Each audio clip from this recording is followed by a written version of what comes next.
Ayan, so magbibigay na naman tayo ng idea mga idol no, kung paano i-check ng ohms reading yung ating pulser at saka yung ating stator coil. No? Ngayon lang ako maglalabas ng video mga idol kasi medyo hindi rin natin ito natuunan ng ano, pero alam naman natin kung paano natin i-test light yan. No? Kung paano ang ohms reading ng pulser at saka yung stator, yung pinaka-stator coil niya. Kasi nga itong stator ng mga rouser ay full wave na po siya. No? Ngayon na bibigay ko ng idea sa inyo no para alam din ng iba at hindi agad tayo magpapalit ng pulser, hindi agad tayo magpapalit ng stator. Okay, so umpisa na natin mga idol.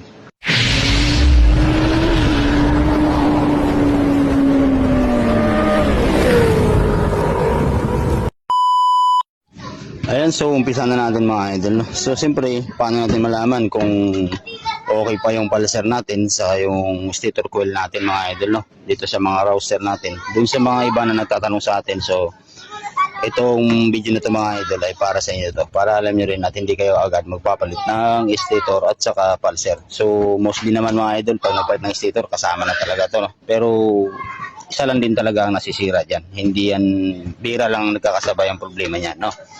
So yun nga, gamit tayo ng multi-tester. So maganda ito kasi hindi na tayo magre-reset ng resistant, ng volts. Kumbaga, naka-auto kasi siya mga idol. Kung itututok mo lang siya, kusa na siyang magtuturo kung ano yung ginagawa mo. Okay, so umpisahan natin mga idol, no? Ayan, naka-auto kasi yan.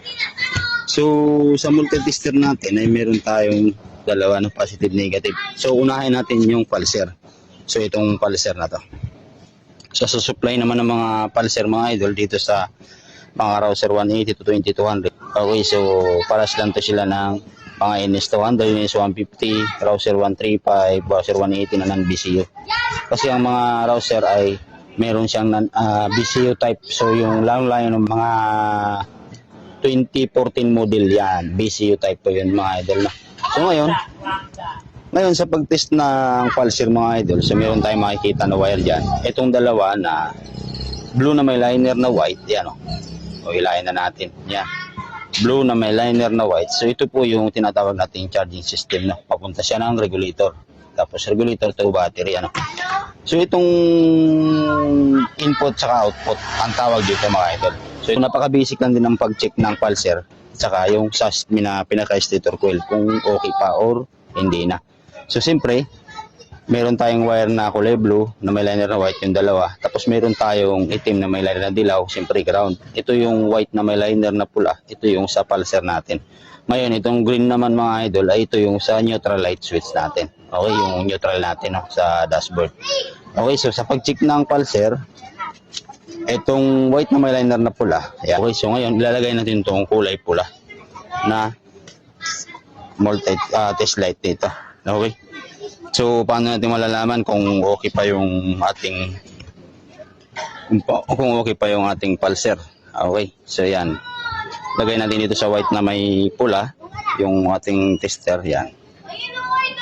Tapos, itong ating itim ay ilalagay natin sa ground. Okay, so saan ba makikita yung ground ng pulser natin? So, nakabukod po kasi siya mga idol, no? So, ang ground po ng ating pulser ay nakahiwalay siya. Hindi kasi kagaya ng iba na kasama siya doon sa mismong pulser. Yan, dito may malit na sakit. So, iba po itong rouser, no? So, meron siyang nakahiwalay na wire. Okay, so, hanapin nyo lang yung wire na to. Itong wire na to mga idol, yan, no? May wire dyan na itim na malay nila dilaw. So, yan po yung ground ng ating pulser, no? Okay, so, i-tester natin tong itim na may liner na dilaw. So dapat ang ating ohms reading mga idol ay hindi siya bababa sa 100. So kung bumaba siya sa 100 mga idol, patay. Magpapalit na tayo ng pulser. Okay. So tester natin. Yeah. So yung reading ng pulser natin is 100 pa. So okay pa naman pag ganito 100. Wag lang talaga yung bumaba siya sa 100 mga idol, no. So ibig sabihin itong pulser natin ay medyo mahina na rin to. Kasi nga dapat ang laman talaga ng pulser natin mga idol, umaabot siya ng 150 plus ang laman niya. So pinaka normal yan, malakas pa yun. Pero pag once na bumaba na siya sa 100 ohms or 100 yung rating niya, pababa, hindi na yun maaari mga idol. So kailangan na nating magpalit agad ng pulser. Okay, so ayan o. So ayan o, 113 pa siya. Yan. Pero pinaka-normal talaga dyan dapat ay nasa 100. Basta wag na siyang bumaba sa 100. So okay na okay pa yan mga idol, no? Yung ating pulser, no?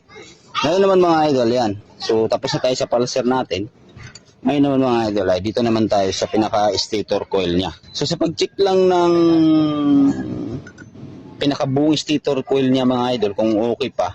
So dapat din hindi bababa sa 300 yung pinaka-ohms reading niya. So sa pag-check ng pinaka-stator, so dito lang din sa pulser mga idol, no? Ayan. Tapos ayan, tingnan nyo yung ating multi-tester, no? Ayan. Tapos itong itim mga idol, hindi dito nyo siya ilalagay. Yun nga, sa pulser pa rin yung kulay pula. Ngayon dito nyo siya tester sa katabi ng pulser. So malalaman nyo, ayan. So meron pa siyang laman na 464 yung ohms reading niya. So ibig sabihin mga idol, pag ganun okay pa yun. Wag lang siya bumaba ng 300 or magiging 295 na. So kailangan mo na magpalit ng stator mga idol pagka ganun.